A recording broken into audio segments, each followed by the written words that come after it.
Jeudi 25 avril 2024, défendre la vérité. Nous vous accueillons de nouveau sur votre chaîne Aventure dans la parole. C'est avec plaisir que nous nous retrouvons avec vous. Et peut-être que vous êtes dans les transports aujourd'hui, ou encore vous êtes chez vous, ou encore vous êtes tranquillement dans votre jardin en train d'admirer des fleurs. Mais quel que soit là où vous êtes en ce moment, nous souhaitons que Dieu vous accorde espérance, grâce et sagesse dans l'étude de sa parole. Notre communauté s'agrandit et c'est grâce à vous. Soyez vous aussi actifs avec nous pour répandre le message. Nous vous invitons à mettre un pouce, nous vous invitons aussi à partager le lien avec tous vos contacts et de vous abonner si ce n'est pas encore fait. Pour un confort d'écoute en continu, nous vous proposons la playlist de chaque semaine. Le texte à mémoriser que nous vous invitons à dire avec nous se trouve dans Jean chapitre 3, les versets 14 et 15. Et comme Moïse éleva le serpent dans le désert, il faut de même que le Fils de l'homme soit élevé, afin que quiconque croit en lui ait la vie éternelle.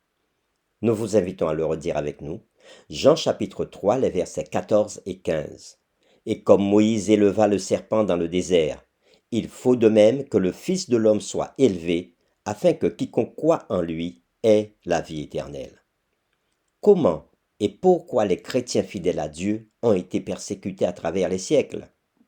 Qu'est-ce qui a permis au peuple de Dieu de lui rester fidèle, même dans la souffrance?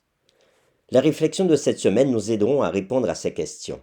Et aujourd'hui, nous le ferons avec la séquence Réconforté par l'espérance. Nous vous invitons à lire avec nous Hébreux chapitre 2, les versets 14 et 15.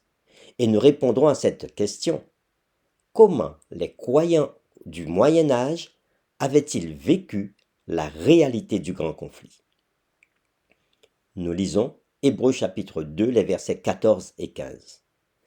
Ainsi donc, puisque les enfants participent au sang et à la chair, il y a également participé lui-même, afin que par la mort, il anéantisse celui qui a la puissance de la mort, c'est-à-dire le diable, et qu'il délivra tous ceux qui, par crainte de la mort, étaient toute leur vie retenus dans la servitude.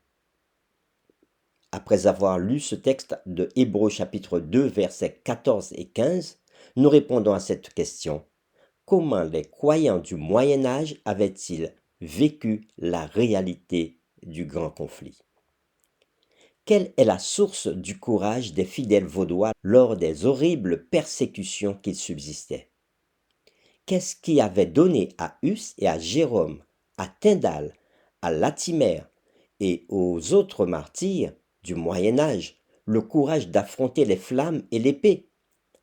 La foi aux promesses de Dieu. Ils croyaient à la promesse de Christ, car je vis et vous vivrez aussi.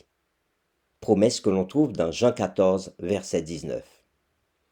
Ils avaient de lui la force suffisante pour affronter les plus grandes épreuves de la vie. Ils avaient même trouvé la joie dans la communion avec Christ dans ses souffrances. Et leur fidélité fut un puissant témoignage pour le monde. Ils regardaient au-delà de ce qui était pour se tourner vers ce qui sera. Ils savaient que, grâce à la résurrection de Christ, la mort est un ennemi vaincu. Pour ces hommes et ces femmes courageux, l'étau de la mort a été brisé. Ils s'étaient accrochés aux promesses de la parole de Dieu et étaient sortis victorieux. Nous lirons Jean chapitre 5, verset 24, Jean chapitre 11, versets 25 et 26 et 1 Jean chapitre 5, versets 11 à 13, et nous répondrons à ces questions. Quelles assurances ces promesses vous donnent-elles personnellement? Comment les promesses vous aident-elles dans les épreuves de la vie? Jean chapitre 5, le verset 24. En vérité, je vous le dis, celui qui écoute ma parole et qui croit à celui qui m'a envoyé a la vie éternelle, et ne vient point en jugement, mais il est passé de la mort à la vie. Jean chapitre 11, versets 25 et 26, Jésus lui dit, Je suis la résurrection et la vie. Celui qui croit en moi vivra, quand même il serait mort. Et quiconque vit et croit en moi ne mourra jamais. Crois-tu cela? et dans 1 Jean chapitre 5 versets 11 à 13. Et voici ce témoignage, c'est que Dieu a donné la vie éternelle et que cette vie est dans son Fils. Celui qui a le Fils a la vie. Celui qui n'a pas le Fils de Dieu n'a pas la vie. Je vous ai écrit ces choses afin que vous sachiez que vous avez la vie éternelle, vous qui croyez au nom du Fils de Dieu. Après la lecture de ces promesses que nous avons trouvées dans Jean chapitre 5 verset 24, Jean chapitre 11 versets 25 et 26 et 1 Jean chapitre 5 versets 11 à 13, nous répondons à ces questions. Quelles assurances ces promesses vous donnent-elles personnellement? Nous vous laissons répondre à ces questions. Quelles assurances ces promesses vous donnent-elles personnellement? Comment les promesses vous aident-elles dans les épreuves de la vie?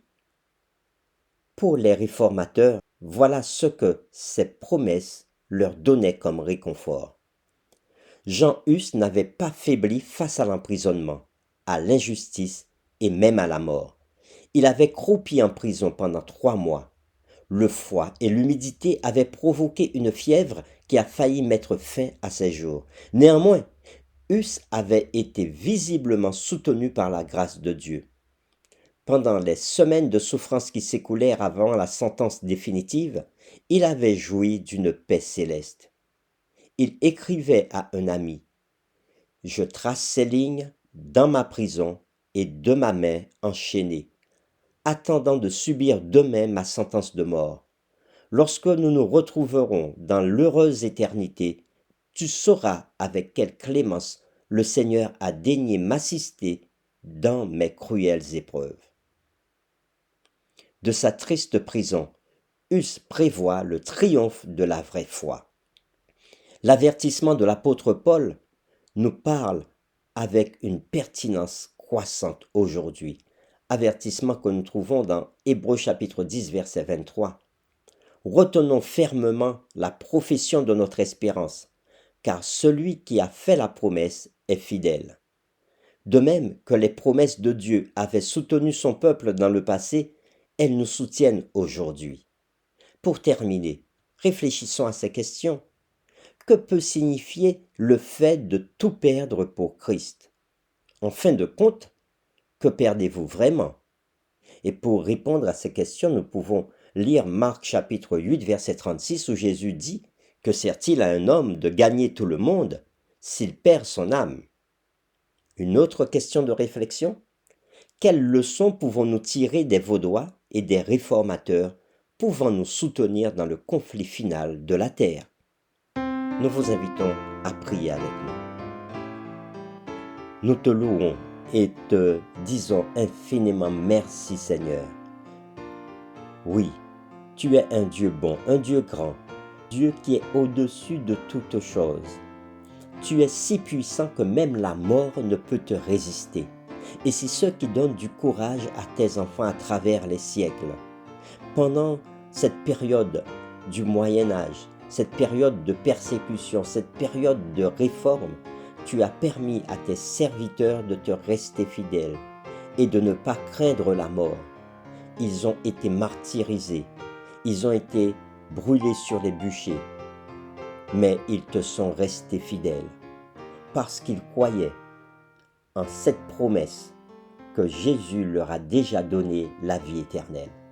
Nous qui vivons au XXIe siècle, donne-nous aussi de ne pas craindre la mort, mais de te rester fidèles jusqu'au bout, même si nous sommes persécutés ou même si nous passons par de grandes souffrances. Aide-nous à être confiants en toi, sachant que Jésus revient bientôt et que toutes les souffrances, toutes les douleurs de cette terre seront terminées et nous verrons Jésus et nous vivrons avec lui pendant l'éternité.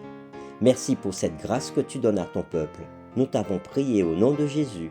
Amen.